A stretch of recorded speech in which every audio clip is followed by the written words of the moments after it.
ನಮಸ್ಕಾರ, ಬಿಎನ್ ಟಿವಿಗೆ ಸ್ವಾಗತ. ವೀಕ್ಷಕರೇ, ಮೂಕಾಂಬಿಕಾ ದೇವಿ ದೇವಸ್ಥಾನ ಪ್ರಸಿದ್ಧವಾದಂತಹ ದೇವಸ್ಥಾನಗಳಲ್ಲಿ ಒಂದಾಗಿದೆ.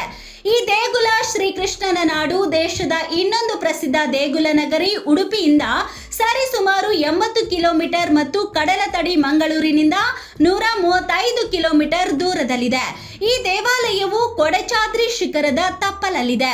ಶ್ರೀ ಮೂಕಾಂಬಿಕಾ ದೇವಿ ದೇವಸ್ಥಾನವು ದೇಶದ ಎಲ್ಲೆಡೆಗಳಿಂದ ಭಕ್ತಾದಿಗಳನ್ನ ಆಕರ್ಷಿಸುತ್ತದೆ. ಈ ದೇವಾಲಯವು ಮೂಕಾಂಬಿಕಾ ದೇವಿಗೆ ಸಮರ್ಪಿತವಾಗಿದೆ. ದೇಶದಲ್ಲಿ ಪಾರ್ವತಿ ದೇವಿಗೆ ಅರ್ಪಿತವಾಗಿರುವ ಏಕೈಕ ದೇವಾಲಯ ಇದಾಗಿದೆ. ಇಲ್ಲಿ ಮೂಕಾಂಬಿಕಾ ದೇವಿಯು ಶಕ್ತಿ ಮತ್ತು ಶಿವ ಎರಡನ್ನೂ ಸಂಯೋಜಿಸುವ ಜ್ಯೋತಿರ್ಲಿಂಗದ ಸ್ವರೂಪದಲ್ಲಿ ಭಕ್ತರನ್ನ ಹರಸುತ್ತಾ ಇದ್ದಾಳೆ. ಕೊಲ್ಲೂರು ಎಂದರೆ ನಮ್ಮ ಮನಸ್ಸಿನಲ್ಲಿ ಮೂಡುವುದು ದೇವಿಯ ಚಿತ್ರ.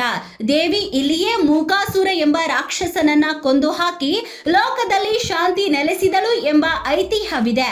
ಈ ದೇಗುಲದ ಹಿಂದೆ ಹಲವಾರು ನಂಬಿಕೆಗಳಿವೆ. ಮೂಕಾಂಬಿಕಾ ದೇವಿಯ ಗುಡಿಯನ್ನ ಆದಿ ಶಂಕರಾಚಾರ್ಯರು ಸ್ಥಾಪಿಸಿದರು. ಸತತ ತಪಸ್ಸಿನ ಬಳಿಕ ಅವರಿಗೆ ಸರಸ್ವತಿ ದೇವಿ ದರ್ಶನವನ್ನ ನೀಡುತ್ತಾಳೆ. ಶಂಕರಾಚಾರ್ಯರ ಭಕ್ತಿಗೆ ಮೆಚ್ಚಿ ದೇವಿಯು ಆದಿ ಶಂಕರರ ಜೊತೆಗೆ ಕೇರಳಕ್ಕೆ ತೆರಳಲು ಒಪ್ಪಿಕೊಳ್ಳುತ್ತಾಳೆ.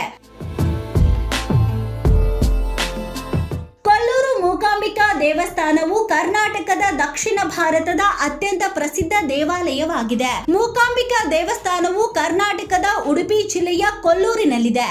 ಈ ದೇವಾಲಯವು ಕಲೆ ಮತ್ತು ಜ್ಞಾನಕ್ಕೆ ಸಮರ್ಪಿಸಲಾಗಿದೆ. ಮೂಕಾಂಬಿಕಾ ದೇವಿಯನ್ನ ಮಾತು ಮತ್ತು ಅಕ್ಷರಗಳ ದೇವತೆ ಎಂದು ಪರಿಗಣಿಸಲಾಗುತ್ತದೆ.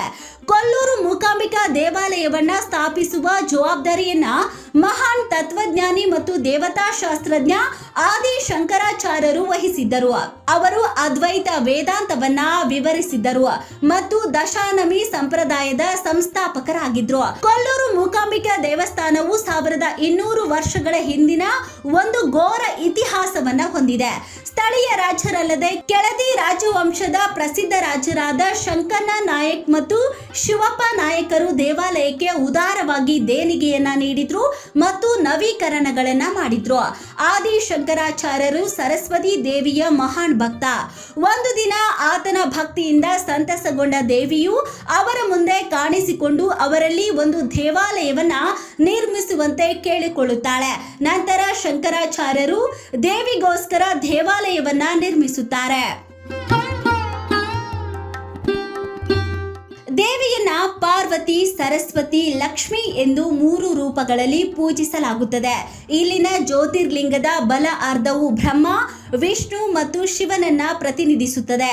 ಎಡ ಅರ್ಧದಲ್ಲಿ ಪಾರ್ವತಿ, ಲಕ್ಷ್ಮಿ ಮತ್ತು ಸರಸ್ವತಿ ದೇವತೆಗಳನ್ನ ಪ್ರತಿನಿಧಿಸುತ್ತದೆ.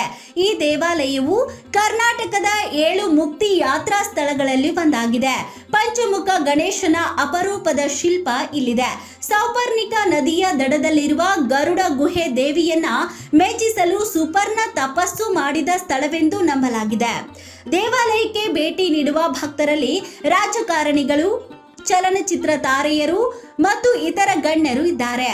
ಕೊಲ್ಲೂರು ಮೂಕಾಂಬಿಕಾ ದೇವಾಲಯವು ದಕ್ಷಿಣ ಭಾರತದ ಅತ್ಯಂತ ಜನಪ್ರಿಯ ಯಾತ್ರಾ ಸ್ಥಳವಾಗಿದೆ. ಹೆಚ್ಚಿನ ಭಕ್ತರು ಕೇರಳದವರು ಮತ್ತು ಇತರರು ತಮಿಳುನಾಡು ಮತ್ತು ಕರ್ನಾಟಕದವರು. ದೇವಾಲಯದಲ್ಲಿ ವಾರ್ಷಿಕ ಹಬ್ಬವನ್ನ ನವರಾತ್ರಿ ಹಬ್ಬದ ಸಂದರ್ಭದಲ್ಲಿ ಆಚರಿಸಲಾಗುತ್ತದೆ. ದೇವಿಯ ವಿಗ್ರಹವನ್ನ ಶ್ರೀಚಕ್ರ ಯಂತ್ರದಲ್ಲಿ ಸ್ಥಾಪಿಸಲಾಗಿದೆ. ಇದು ದೇವಿಯ ಅತ್ಯಂತ ಶಕ್ತಿಶಾಲಿ ರೂಪ ಎಂದು ಹೇಳಲಾಗುತ್ತದೆ. ದೇವಾಲಯಗಳಲ್ಲಿ ಮಾಡುವ ಆಚರಣೆಗಳು ಆದಿಶಂಕರರು ರೂಪಿಸಿದ ವಿಜಯಾಗಮ ಪದ್ಧತಿಯ ಪ್ರಕಾರ ನಡೆಯುತ್ತದೆ. ಗರ್ಭಗುಡಿಯ ಪಶ್ಚಿಮ ಭಾಗದಲ್ಲಿ ಶಂಕರ ಪೀಠವಿದೆ. ಮೂಕಾಂಬಿಕಾ ದೇವಿಯನ್ನ ಪೂಜಿಸುವುದರಿಂದ ಧೈರ್ಯ, ಬುದ್ಧಿವಂತಿಕೆ ಮತ್ತು ಸಂಪತ್ತನ್ನ ದಯಪಾಲಿಸುತ್ತದೆ ಎಂಬ ನಂಬಿಕೆ ಇದೆ. ಮತ್ತಷ್ಟು ಸುದ್ದಿಗಳಿಗಾಗಿ ನೋಡ್ತಾ ಇರಿ ಬಿಎನ್ ಟಿವಿ. ಲೈಕ್ ಮಾಡಿ, ಶೇರ್ ಮಾಡಿ, ಸಬ್ಸ್ಕ್ರೈಬ್ ಮಾಡಿ. ಇದು ನಿಮ್ಮ ಧ್ವನಿ.